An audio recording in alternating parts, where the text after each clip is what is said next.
Okay, so we're going to set up our development environment. First thing we're going to do is download and install Notepad++. This little handy program um, replaces the built-in Windows Notepad. This one's more powerful. It has syntax highlighting, things like that. So we're just going to click here and get this, install it. I'm going to install all the software so that way you can see how everything gets set up. This also is on a Windows server, so it'll, some of the parts might vary, but it should all be there.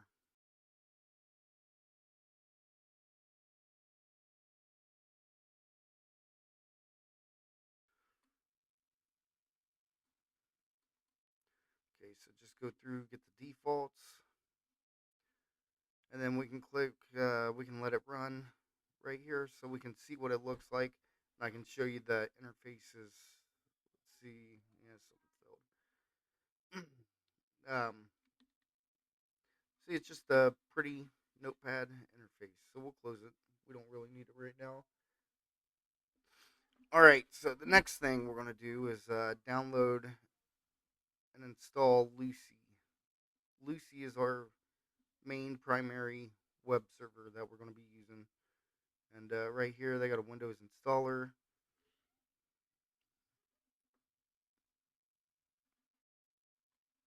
Okay, so we're just going through the different interfaces here using the defaults. We do have to have a password on here.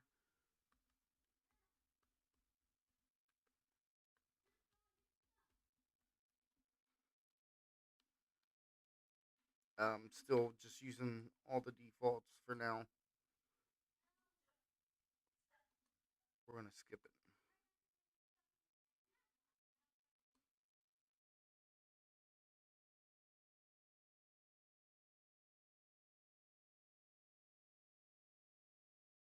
All right, so it installed. We're going to open the welcome screen. This should confirm that it is running.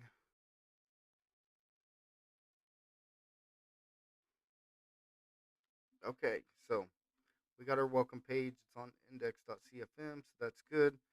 And you'll know why that's good later on. But right now, we're just trying to get things set up.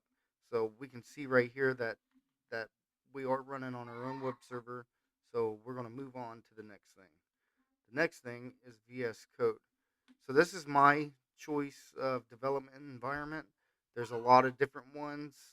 You can even use Notepad++, as simple as that is, to edit and change Coldfusion code.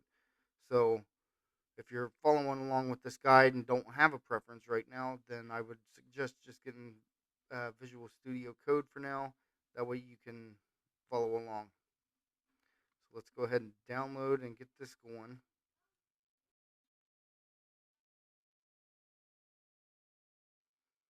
Again, we're just going to use the default, so I'm going to create a desktop icon also.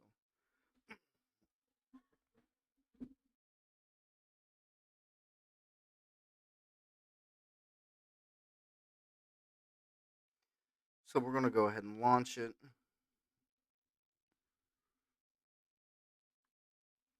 See what everything looks like here. We also need to install a couple of extensions. So this is our development environment. You're going to be seeing this window a lot because this is where we do pretty much everything. This is our project tree over here where we can open up a project. We're going to do something different. I don't even know why I was showing that. What we're going to do is we're going to open up our folder explorer and go create a new projects folder so that way we can store all of our projects under one nice, neat location.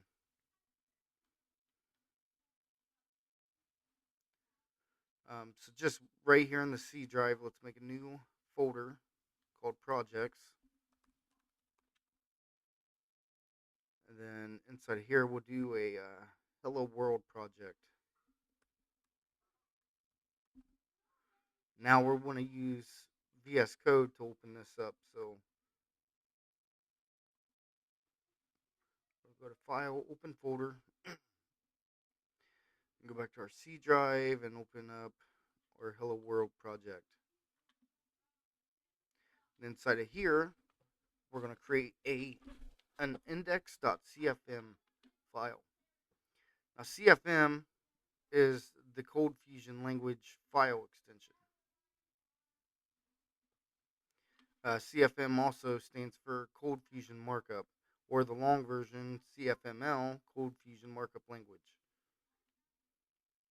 So we're going to right click, new file, index.cfm, and we're just going to type in hello world here.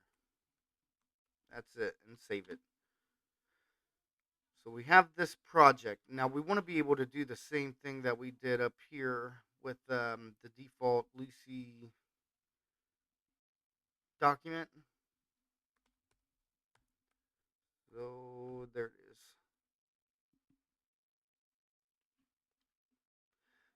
So this is rendering this web page.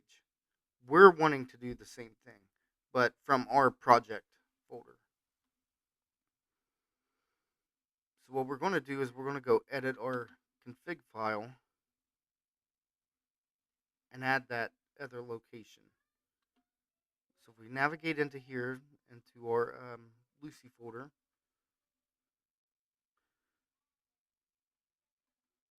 go into Tomcat, config, which one is it? It's either web or server.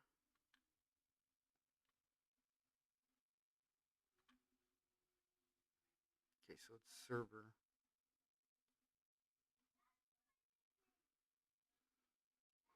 Okay, so inside of here, this kind of gives a little bit of instruction on how things are set up. Like it's using this port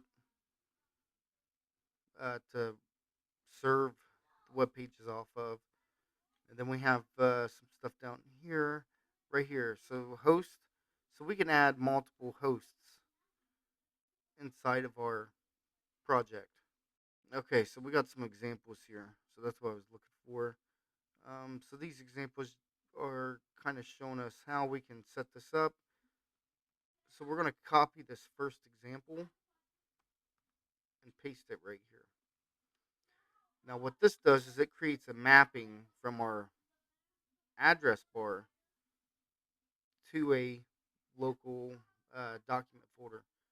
So like right here, we're going to put in our base as C projects hello world. Then we're going to save it.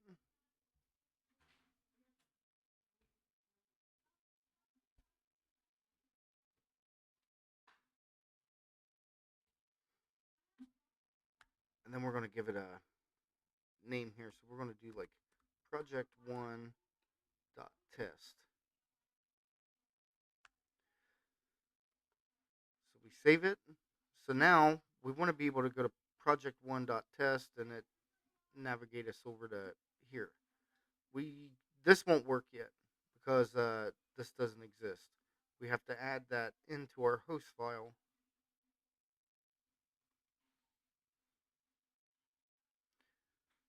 So if we go in here into our C drive windows, system 32,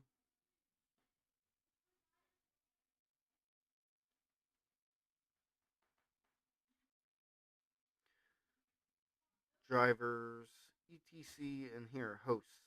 Now we're gonna right click it and edit with Notepad++. Now this is one of the handy things about this because you have to be in administrative mode to save this file. Now we're gonna do a loopback using a different name. So loopback right here is this is the standard IP address for a loopback. And all that is saying is that go to my computer and look for this resource. And it also has a common name here, um, or a domain name, I guess, would be better, but the domain name localhost will also come back to this loopback IP. So we can create another loopback IP by doing the same thing, but giving it the name that we wrote into our config file over here. So project1.test.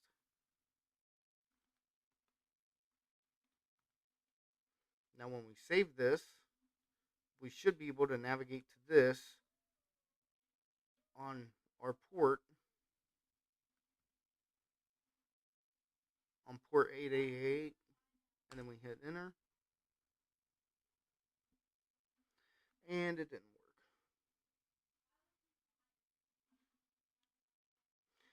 work. It might not have worked because we might have to restart after modifying the server file.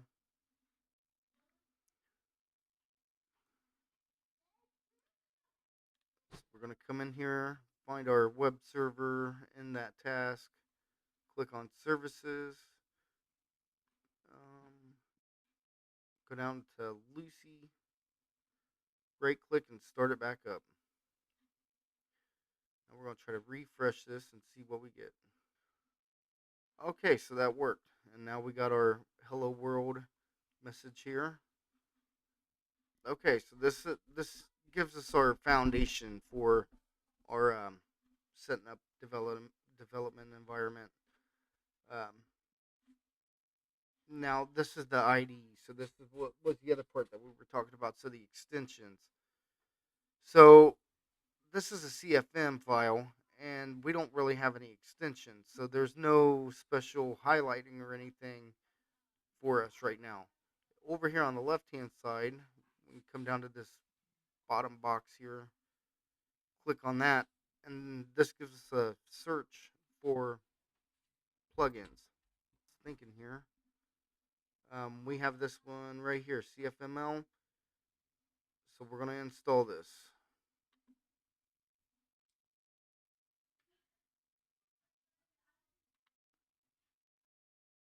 Now that we have the extension installed, we're going to go ahead and move on. So the next thing that we're going to work on doing is downloading and installing Git. So this is really important for your development. So that way you got backups, or if you mess something up, you can go back and check it over again. It's version control. So we're going to use Git along with Bitbucket. We'll set up an account for that as well. So let's go ahead and get started. So we did a Google search here for Git for Windows, and we should get some options like this. It's going to be this top one from git-scm.com. And then we're just going to I'm going to run the 64-bit. Go ahead and work on installing that.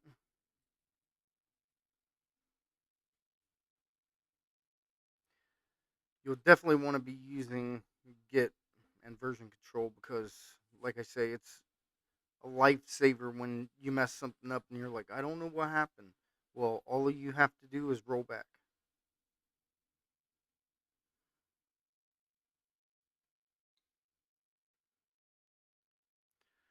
Okay, so we're just going to go through with the defaults again.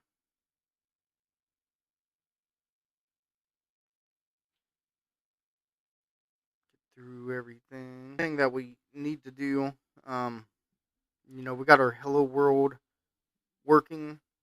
But thinking about this as far as like version control, we can actually set up Git for our entire project. So back in VS Code, let's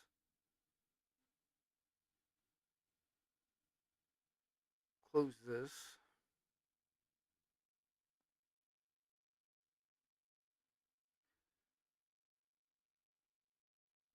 So instead of going into Hello World, we're going to use the projects. We're just going to put all of our projects up there into one repository. You wouldn't want to do this for anything production wise, but just so that way, if we go from one project to the next, we're not, having to set up new repositories every single time. So we actually want to open up the project folder.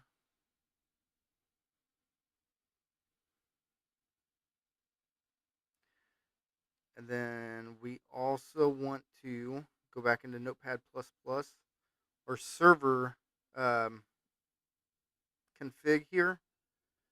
We're only going to go down to the projects directory, so we'll have to type in hello world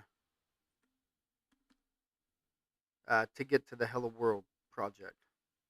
And then we can update this too, just because we know how. We'll change it to projects. And the test doesn't really matter. I like to do that kind of like .com. I like to use .test. It's just something that I developed through the years of programming. Um, but we're going to copy this and we're going to go change that host file also. So we're going to C. Our base is going to the C drive projects folder. We'll navigate to it by using this, our domain name. We're going to modify our host file so that way it says projects.test. We're going to save everything, make sure everything's saved. In addition to this, that way we don't have to put the port. Um, let's see if we can run this on port 80. If you have another web server running, or if you're doing other development like with Node, you probably don't want to do this because it'll conflict. But since I don't have any other web server running on this, port 80 should be open. And then I don't have to put the port on the end of the URL. So, as an example, this gets picked up from our host file, and then this is the port that our web server is running on, and then this is the oh, oops, and then this last part after the forward slash, that's kind of like the directory on our web server that we want to fetch a page from.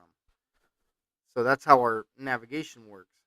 What I'm wanting to do is try to get rid of this 8080 so that way we can go to it like a regular. Pushing the delete button there. We can go to it from a regular, um, like a regular web page, just like that. So now that we got everything set up, we do need to go ahead and restart that Lucee instance. So I'm going to go in here and end the web server Apache Commons daemon service and then start Lucee back up.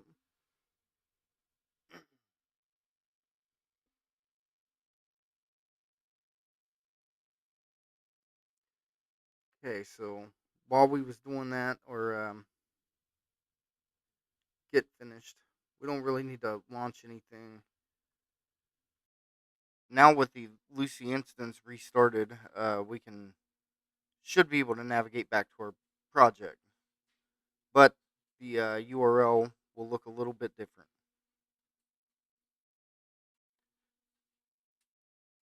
So if we go into a new tab to test this out, we're going to go to our new URL, which is going to be projects.test, and we'll go ahead and leave the index on there just so I can try to explain something. So what it's doing, it's saying that it can't find the page. Well, it can't find the page now because we moved it. We went up one level with our project. So we actually have to navigate down into Hello World and get to index. So we'll add that into our URL here.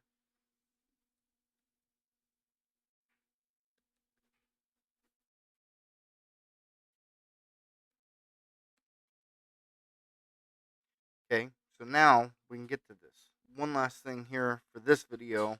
Now that we got our web server set up in our project and everything, we're going to go ahead and create our Bitbucket account. So if you go back over to our tab, we can close off our get one here, and we can close off. I can't remember what this one was. We'll close that one off too. But go into Bitbucket, and we're wanting to create an account. So I already have an account created. I just got to log into it here. And then you should have something like this where you can create a repository. We'll give the project a name. We'll just call it like learning. Give the repository a name. We'll just call it like projects. And then with this other stuff, I'm going to open this up. That way I can provide the URL for any future tutorials. So if anybody wants to download it, but you can make yours private and then only you can access it. And then with the template, I mean, you can decide to do whatever. We'll just leave it default. And I'm going to make the default branch name master. And we're going to go ahead and include this get ignore file. So let's create our repository here.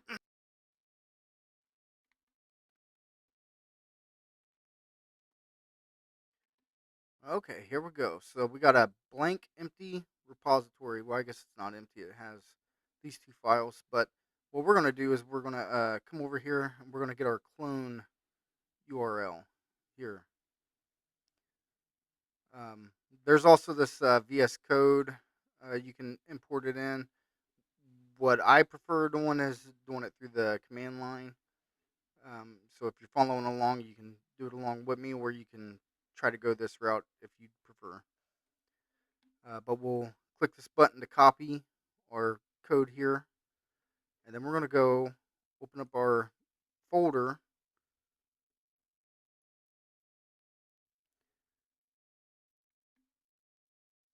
And then this is our project. So we'll go back to our C drive. We're going to right click and open Git Bash here. This is an option that's provided to us from downloading the Git for Windows tool.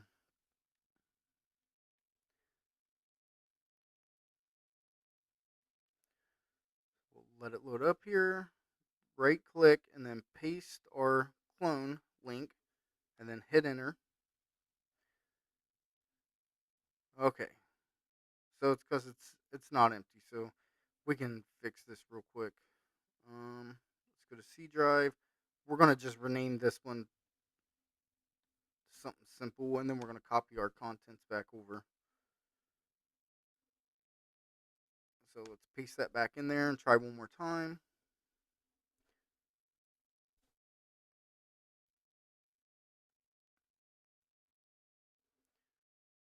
Okay, so looks like everything worked. And project one. So we're gonna copy. We're just gonna copy this hello world file though. This webinf, we don't actually need that. And we're gonna paste that inside of here in our new projects folder.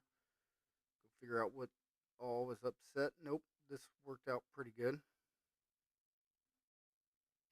Looks good. Looks like what we want.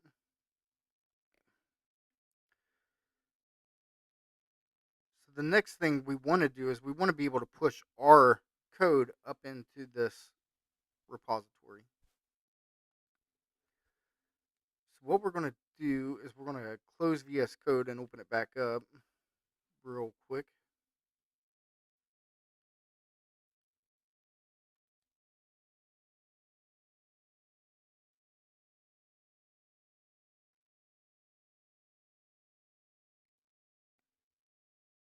Okay, now that we have it open back up, uh, because we have Git installed and all that stuff, and everything wasn't enabled before, we should have some thinking going on over here underneath the source control.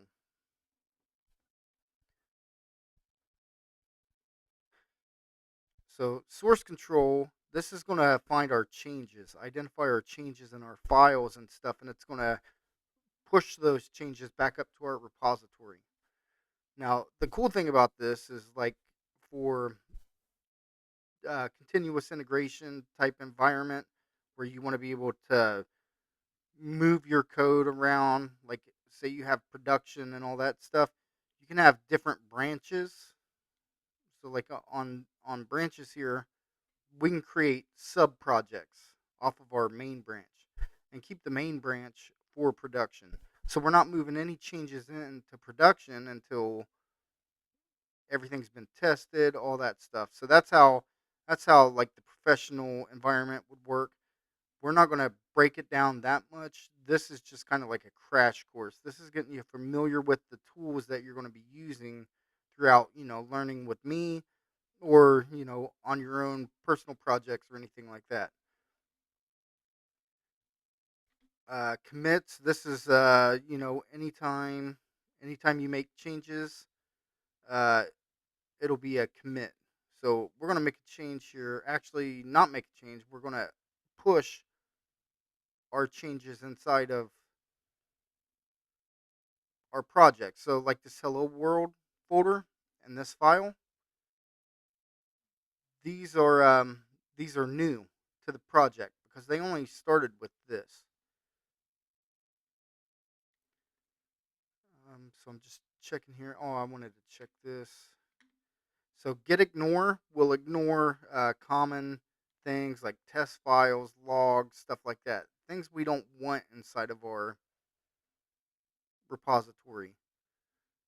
Um, it's kind of crazy that it's picking up WebINF and not showing that because normally it shows up, but no, I guess it's just an empty folder. That's why. Okay.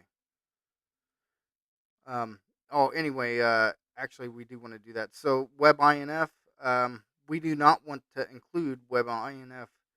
That is a Lucee specific folder. Whenever it registers a website or something like that, it'll create that. We shouldn't have any more underneath these sub projects. I'm going to delete this for now.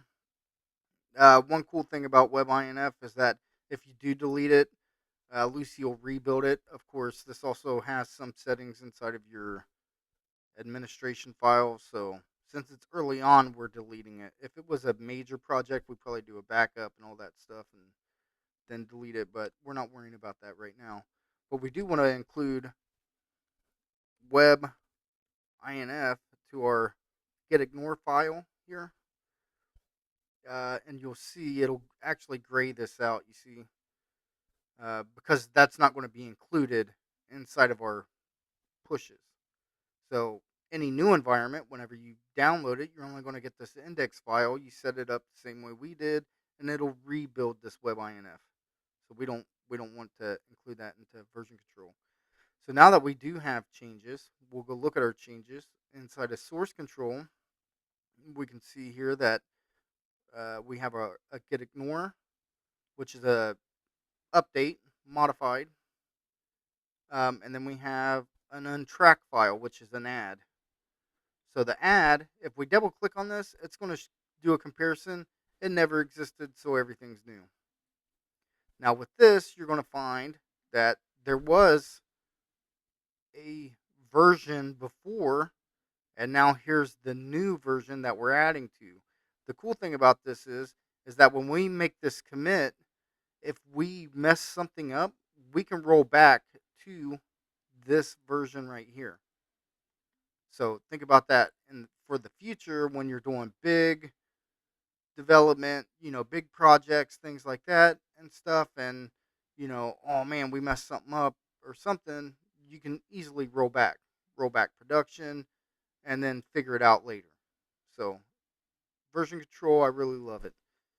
So anyway, we have a couple of options here. Like if we want to right click, we can stage changes and stage individual changes if we want to make separate commits, and that would be like separate points to roll back from. If we don't have anything here, we can also just add a commit, and when we click commit, it's going to stage everything inside of our changes. So uh, I don't know, there's different reasons why we would do different things, but maybe we'll figure those out as we go along.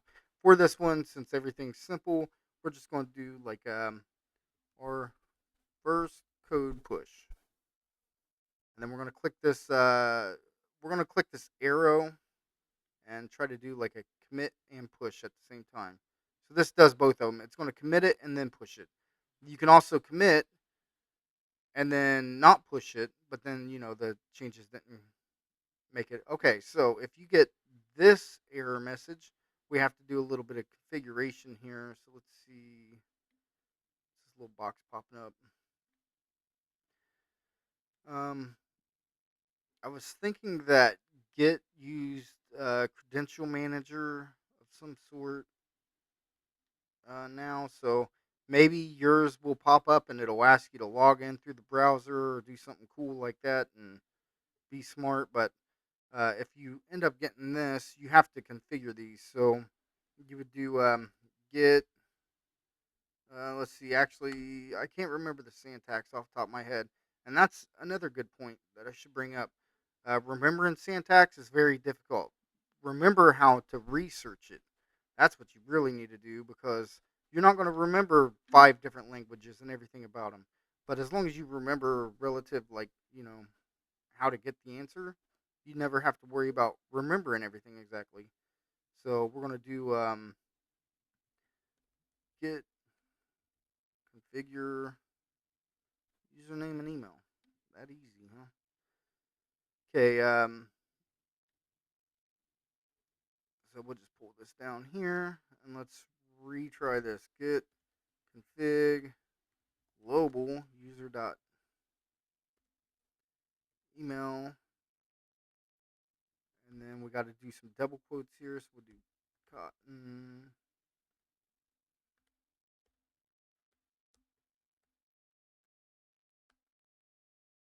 Oh, that was an email. I'm sitting here doing two different things at the same time. Okay. Name to that, and we'll do email to. Oh, there we go. Okay, so those two things should be configured. Now let's go try it again and see what else it wants to complain about.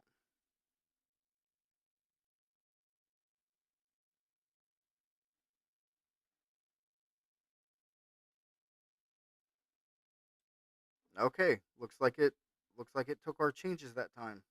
So down here at the bottom, you can see this little spinny icon. It's saying that we have one change that isn't pushed up to our Bitbucket version control. So it's sitting here spinning. So it's working on pushing our changes up. Okay, here's the login part. So now that we started this, we can log into our account. We're going to use the browser, sign in with the browser.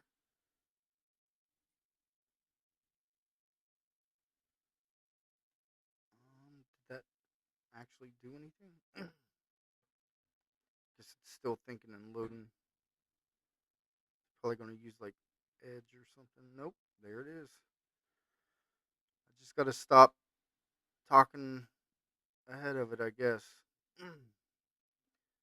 So anyway, after this pops up, of course you want to grant access, so that way we can push our changes. Okay, so we're successfully authenticated here. Let's go back and look one more time. Still spinning down here. Let's make sure that it goes. All right, good. Cleared it up. This, would you like to, like VS Code, periodically run git fetch? What this is say if you're in a team and you're doing, they're developing, so they're making pushes to the central repository, and you're making changes and pushing it. Well, you both versions are kind of out of sync. This fetch, it'll pull down the changes, and then you'll end up over here where there was a number where it had like 0 and 1. It'll tell you how many changes behind you are. So it'll say like, you're 3 changes behind. So then you can pull, and you'll pull in all of your teams changes. So that's kind of how that works. If that box went away for me, if you want, you can go ahead and enable that.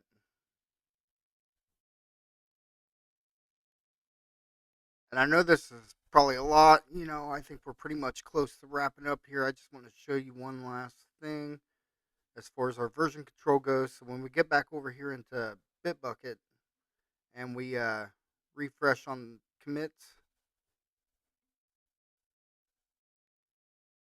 we're gonna see our latest commit, and we see right here underneath source control, we see our new folder, and then over here on commits, we see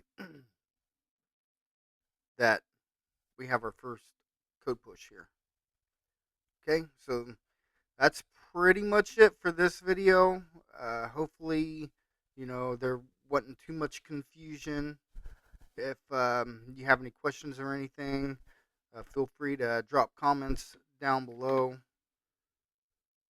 We'll check them out and look forward to the next video where we'll start on our first coding project. All right, thank you.